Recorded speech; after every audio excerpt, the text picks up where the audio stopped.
जी, अस्सलाम वालेकुम dear students, I am professor Misli, I am here to teach class 9th physics. Students, आज हमने chapter number 2 के जो एक्सरसाइज में जो एमसीक्यूज़ हैं, मल्टीपल चॉइस क्वेश्चंस, वो हमने डिस्कस करने हैं, ठीक है? तो टोटल जो है वो एमसीक्यूज़ वो आई थिंक 10 एमसीक्यूज़ हैं, यहाँ पे देख सकते हैं 2.10, ठीक है? इनको हम वन बाय वन डिस्कस करते हैं विद सॉल्यूशन। मैंने इनका सॉल्यूशन भी बनाया हुआ है ताकि आपको कोई कन्फ्यूजन ना हो। तो बेसिकली पहला जो है एमसीक्यूज़ है, वो कहता है कि numerical ratio of the displacement to the distance is. वो कहता है कि आपने बताना है कि रेशियो जो है डिस्प्लेसमेंट टू डिस्टेंस के दरमियान जो रेशियो है वो आपने बतानी है। तो पहली बात तो ये है कि जब मैं डिस्टेंस और डिस्प्लेसमेंट का जो पैराग्राफ जो टॉपिक आपको डिस्कस कर रहा था, तो हमेशा जो आपका डिस्प्लेसमेंट होता है वो डिस्टेंस से क्या होता है, छोटा होता है। या फिर ये भी कह सकते हैं जो डिस्प्लेसमेंट है वो डिस्टेंस के बराबर होगा या फिर क्या होगा, उससे कम होगा। तो इसका मतलब ये है कि इसका जो डी ऑप्शन है वो कहता है equal to or less than 1, ठीक है? तो बेसिकली इसका ऑप्शन जो है डी जो है वो क्या है, करेक्ट है। क्लियर? उसके बाद 2.2 है, if a body does not change its position with respect to some fix point then it will be in state of. वो कहता है कि कोई भी बॉडी है, कोई भी ऑब्जेक्ट है, अगर वो पोजीशन अपनी चेंज नहीं कर रहा with respect to fix point या विद रिस्पेक्ट टू रेफरेंस, तो then it will be state of. तो उसकी स्टेट क्या होगी? रेस्ट में होगा, मोशन में होगा, यूनिफॉर्म मोशन में होगा या फिर वेरिएबल मोशन में होगा। तो इसकी सिंपल सी मिसाल मैं आपको दे देता हूँ। जैसे मैं इस टाइम वीडियो बना रहा हूँ, तो बुक और मेरे दरमियान डिस्टेंस जो है वो चेंज नहीं हो रहा, डिस्प्लेसमेंट चेंज नहीं हो रहा। मैं वहीं पे भी खड़ा हुआ हूँ, बुक भी वहीं रखी हुई है। तो इसका मतलब क्या है कि मैं रेस्ट में। अगर मैं चलना स्टार्ट कर दूँ तो मेरा डिस्प्लेसमेंट बढ़ेगा बुक के हिसाब से या टेबल के हिसाब से। तो उस टाइम क्या होगा, मैं मोशन में होऊँगा। तो इसका मतलब ये है 2.2 का जो आंसर है वो क्या है, रेस्ट है। क्लियर? 2.3 क्या है, a ball is drop from the top of the tower. एक बॉल है जो कि हमने एक टॉवर से बेसिकली उसे ड्रॉप किया है। The distance covered by it in the first second, के वो कहता है फर्स्ट सेकंड में उसका जो डिस्टेंस होगा वो आपने क्या करना है, कैलकुलेट करना है, ठीक है? तो देखें, जब हम किसी भी ऑब्जेक्ट को टॉप से हम ड्रॉप करते हैं तो उस वक्त जो बॉल होती है वो हमारे हाथ में होती है। जब हाथ में होगी तो इसका मतलब ये है कि उसकी इनिशियल वेलोसिटी क्या होगी, ज़ीरो होगी। इसका सोल्यूशन जो है हम डिस्कस कर लेते हैं यहाँ पे। अब ये देखें, ये बेसिकली जो फर्स्ट आपका थर्ड एमसीक्यूज का जो अभी मैंने डिस्कस कर रहा हूँ, इनिशियल वेलोसिटी क्या है, ज़ीरो है, ठीक है? तो इस केस के अंदर हम सेकंड इक्वेशन ऑफ मोशन जो है इस्तेमाल करेंगे, S is equal to we I T plus half A T square. लेकिन हम उसे अगेंस्ट द मतलब कि जब हम टॉप से उसे फेंक रहे होंगे तो एक्सेशन किसके बराबर होगा, जी के बराबर होगा। ये मैंने आपको टॉपिक में डिटेल में बताया था। तो ए की जगह हम क्या लिखेंगे, जी लिखेंगे। तो ये जो सेकंड इक्वेशन ऑफ मोशन है ये बन जाएगी S is equal to we I T plus half G T square. तो इनिशियल वेलोसिटी मैंने क्या, जीरो है, तो ये टी से मल्टीप्लाई होगा, जीरो हो जाएगा। ये हाफ वैसे का वैसे, और जी क्या है, आपकी वैल्यू जी है, ये 10 होती है। और बेसिकली उसने कहा था फर्स्ट सेकंड, तो टाइम का जो स्केयर है वो बेसिकली 1 ही आ जाएगा। तो 2 1 2 2 5 10, बेसिकली इसका जो डिस्टेंस है वो क्या आ गया, 5 मीटर आ गया। ये मैंने आपको सोल्यूशन भी दिखा दी। इसका जो है बेसिकली आप स्क्रीनशॉट ले लेना। तो it's mean that 2.3 the correct option is 5 metre, ठीक है? उसके बाद है 2.4 है, a body accelerate from the rest to velocity of the 1 for 4 kilometre per hour in 20 second. एक ऑब्जेक्ट है वो रेस्ट से स्टार्ट हो रहा है, बॉडी है, ठीक है? तो रेस्ट से स्टार्ट हो रहा है, तो ये कॉमन सेंस की बात है कि जो basically V I velocity, initial velocity होगी वो जीरो होगी। फाइनल वेलोसिटी कितनी है, 144 किलोमीटर पर आवर, और टाइम कितना है, 20 सेकेंड। द डिस्टेंस कवर, आपने डिस्टेंस इसका क्या करना है, मालूम करना है। ये आपका सोल्यूशन आपके सामने है, ठीक है? तो सोल्यूशन में देखें, आपके पास ये वी आई ज़ीरो है, वी एफ 144 किलोमीटर पर आ रहा है, हमें मीटर पर सेकंड में करेंगे। 144 वैसे का वैसे, ये किलो है, ये 1000 लिख दिया मैंने। और पर आर जो है इसे नीचे जाके पॉजिटिव हो जाएगा, और 1 घंटे के अंदर आपको पता है कितने सेकंड होते हैं, 3600, ठीक है? 144 को 1000 से मल्टीप्लाई करें तो ये आपके पास ये आंसर आ गया, 3600 वैसे का वैसे। इसको डिवाइड करने से आपके पास फाइनल वेलोसिटी जो है कितनी आ जाती है, 40 मीटर पर सेकंड, ठीक है स्टूडेंट्स? टाइम कितना था, 20 था, आपने एस मालूम करना है। तो यहाँ पे देखें, एस का फार्मूला कौन सा था, s is equal to average velocity multiply t. Clear? तो s is equal to average velocity का जो फार्मूला होता है वो क्या होता है, v f plus v i divided by two, या टी वैसे का वैसे, ठीक है? तो मैंने कहा कि रेस्ट से वो स्टार्ट हुआ है, वी आई क्या है 0 है, वी एफ क्या है 40 है, ये 2 वैसे का वैसे आ गया, ठीक है। और टाइम कितना था 20 था, तो यहाँ पे आप 20 लिख दें, क्लियर। अब 2 को 40 से डिवाइड करें तो 20 आता है, ये 20 वैसे का वैसे, और 20 को 20 से मल्टीप्लाई करें तो 400 मीटर आता है। तो देखते हैं इसके अंदर 400 मीटर है आंसर। 2.4 के अंदर ऑप्शन जो बी है वो क्या है, करेक्ट है, ठीक है। उसके बाद 5 जो है, क्या a body moving with constant acceleration starting from rest. अब देखो यहाँ पे दोबारा कह रहा है कि बॉडी है जो कि कांस्टेंट एक्सलेरेशन के साथ मूव कर रही है, जो कि रेस्ट से स्टार्ट होती है, तो वी है उसका क्या है 0 है। It cover distance S in 4 second.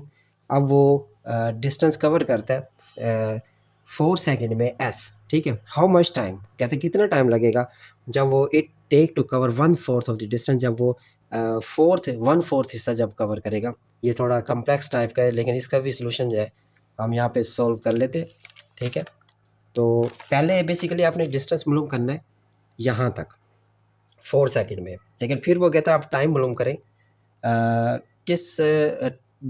कब टाइम मालूम करोगे, जब आपके पास वो 1/4 डिस्टेंस कवर कर चुका होगा, ठीक है। तो इसको भी हम यहाँ पे डिस्कस करते हैं। अब यहाँ पे देखिए कि जो आपके पास इनिशियल वेलोसिटी वो 0 होगी, टाइम 4 सेकंड दिया होता है, एस भी मालूम करना है, टी प्राइम भी मालूम करना है, ठीक है। तो बेसिकली यहाँ पे हम देखेंगे फॉर 4 सेकंड के लिए, तो एस मालूम कैसे करेंगे, वी आई टी प्लस हाफ ए टी स्क्वायर, वही फार्मूला लगेगा। वी आई 0 था, ये 0 हो गया, हाफ वैसे का वैसे, ए वैसे का वैसे, 4 टाइम दिया हुआ था आपके पास यहाँ पे, और इसका स्क्वायर लेंगे तो क्या आ गया 16 आ गया। तो यहाँ पे 2 1 था 2, 2 8 था 16 हो गया, ठीक है। 8 को हम ए से मल्टीप्लाई करेंगे, एस कितना आ गया यहाँ पे 8 ए आ गया, ठीक है। अब ये कंप्लीट नहीं हुआ, उसके बाद आपने क्या मालूम करना है, ये डिस्टेंस से मालूम कर लिया, अब हम टाइम मालूम करेंगे to find T prime 1 distance 1/4, मतलब कि S/4 उसका जो तो चौथा हिस्सा होगा। फॉर एग्जाम्पल एक ऑब्जेक्ट है, यहाँ ए से स्टार्ट हो रहा है बी की तरफ, और देखिए इसके मैंने पार्ट्स डिवाइड कर दिया 1 2 3 4, और इस हिस्से तक हमने जब वो पहुँचेगा 4th हिस्से तक, तो बेसिकली हमने उसका टाइम मालूम करना है, ठीक है। तो यहाँ पे इसी इक्वेशन को हम आगे लेके चलेंगे, हम एस की जगह क्या लिखेंगे, S/4 लिखेंगे, ये 4 हो गया। और 8 ए को भी हम डिवाइड किससे करेंगे, 4 से ही करेंगे, क्योंकि अब चौथा हिस्सा चल रहा है। तो यहाँ पे 4 1 द 4 4 2 द 8, यहाँ पे हम लिख लेते हैं 4 1 द 4 4 2 द 8, 2 ए वैसे का वैसे, S/4 वैसे का वैसे। अगेन हम second equation of motion use करेंगे, S is equal to we I t prime लिखेंगे, पहले हमने टी लिखा था, प्लस हाफ ए टी का स्क्वायर का प्राइम, ठीक है। यहाँ फिर एस की जगह हम S/4 लिखेंगे, वी आई 0 था, ये पूरी टर्म क्या हो जाएगी 0 हो जाएगी, ठीक है। और इसी तरह आपके पास 1/2 ए टी प्राइम का स्क्वायर वैसे का वैसे आ गया। अच्छा, S/4 अगर हम यहाँ देखें तो 2 ए के बराबर है, ये हमने 2 ए लिख दिया, 1/2 ये ए वैसे का वैसे, टी प्राइम स्क्वायर वैसे का वैसे, ए से कैंसिल कर दिया स्टूडेंट्स, तो यहाँ टी प्राइम स्क्वायर है, ये इधर आ गया, और ये यहाँ पे 2 डिवाइडर होता है, इधर मल्टीप्लाई होकर 4 आ गया, ये आ गया। अब इसका भी अंडर रूट है, इसका भी अंडर रूट, ये इससे कैंसिल हो जाएगा 2 अंडर रूट से, और टी इज इक्वल टू कितना आ जाएगा 2 सेकेंड। तो 2.5 के अंदर 2 है कहीं पे, ये 2 है, तो हम इसका ऑप्शन कर लिए, ठीक है। तो उसके बाद हम 2.6 डिस्कस करने जा रहे हैं, ठीक है। उसमें क्या कहते हैं कि displacement time graph of 2 object A and B are shown in figure and point out the true statement from the following. कहते हैं कि आपको ग्राफ हमने बता दिया, आपने ट्रू स्टेटमेंट आपने बतानी है, ठीक है। अब पहली स्टेटमेंट क्या है कि velocity of A is greater than B. तो वेलोसिटी ये देखें तो जाहिर सी बात है ये ग्रेटर ही है, किससे बोला बी से, ये तो ये शो कर रहा है कि ऑब्जेक्ट क्या है रेस्ट में, ठीक है। तो velocity of A is less than, ये रॉन्ग है। Velocity of A equal to B, ये भी रॉन्ग है। ग्राफ नो इन्फॉर्मेशन, ये भी क्या है रॉन्ग है। तो इसका मतलब है पहली ऑप्शन क्या है इसकी करेक्ट है, ठीक है। उसके बाद 2.7 के अंदर कहता है the area under the speed time graph is numerically equal to, basically जो स्पीड टाइम ग्राफ होता है वो आपको क्या बता रहा होता है, डिस्टेंस कवर के बारे में बता रहा होता है। यहाँ से हम देख लेते हैं स्पीड टाइम ग्राफ, ठीक है। अभी मैं आपको दिखा देता हूँ स्पीड टाइम ग्राफ। ये रहा स्पीड टाइम ग्राफ, जो है बेसिकली आपको डिस्टेंस कवर के बारे में बता रहा होता है। ये देखें area under speed time graph, तो ये स्पीड टाइम ग्राफ आपको डिस्टेंस के बारे में बता रहे, डिस्टेंस कवर, ठीक है। तो यहाँ से आप यहाँ पे डिस्टेंस कवर मैंने लिख दिया, ठीक है। अच्छा, उसके बाद बस हमारे कितने MCQs रहते हैं, बस 3 ही MCQs रहते हैं, ये भी हम डिस्कस कर लेते हैं। उसके बाद है gradient of speed time graph is equal to gradient of speed time graph हमें क्या बता रहा होता है, एक्सेलरेशन बता रहा होता है। ये टॉपिक के अंदर आप देख लेना, मैंने डिटेल के साथ आपको समझाया होगा कौन सा है, speed time graph, gradient of speed time graph. ये भी आपको एक दफ़ा दिखा देता हूँ, ग्रेडियंट स्पीड टाइम ग्राफ ये देखें, आपको एवरेज एक्सेलरेशन बता रहा होता है, ये एक्सेलरेशन हो गया, ठीक है। अच्छा जी, उसके बाद क्या है, gradient of distance time graph आपको क्या बताता है, स्पीड बताता है। Gradient of distance time graph ये रहा, देखें डिस्टेंस, ये क्या बता रहा है आपको, gradient distance time graph is equal to average speed. तो ये आपने स्पीड आ गई, ठीक है। लास्ट न्यूमेरिकल है, लास्ट एमसीक्यूज है, ये भी हम डिस्कस कर लेते हैं। तो इसका एक आसान सा फार्मूला भी है, ये देखें, ये आपके पास क्या है, डी एस ए लिखा हुआ, डी से क्या डिस्टेंस, एस से स्पीड है, ए से एक्सलेशन है। अगर डिस्टेंस टाइम ग्राफ होगा तो स्पीड बताएगा, अगर स्पीड टाइम ग्राफ होगा तो एक्सेलेरेशन बताएगा। तो इस सिंपल से फार्मूले से भी आप सॉल्व कर सकते हैं, ठीक है। अब हम लास्ट एमसीक्यू डिस्कस करते हैं। वो कहता है a car accelerate uniformly from 80.5 kilometre per hour at t is equal to 0। जब टाइम 0 था तो उसकी यूनिफॉर्म जो एक्सेलरेशन था उसकी स्पीड कितनी थी, 80, and to 113 kilometre per hour in 9 second. अब फिर उसके बाद में 9 सेकंड जब हुए तो उसकी स्पीड कितनी होगी, 113, ठीक है। तो which graph best describe the motion of car, तो कौन सा ग्राफ है जो कि आपको मोशन के बारे में बता रहा है, ठीक है। इसका लास्ट अभी हम देख लेते हैं। ए जो है बेसिकली वो ये ऐसी जो लाइन होती है कार जो ऊपर की तरफ जा रही होती है, ये इंक्रीजिंग को शो कर रही है, ठीक है। तो ये तो गलत है। इसी तरह ये जो है बेसिकली ये कांस्टेंट यूनिफॉर्म स्पीड है, तो ये भी हम सही नहीं कह सकते क्योंकि वो तो 80 से स्टार्ट हुआ था ना। ये डिक्रीज को शो कर रहा है, ये भी गलत है।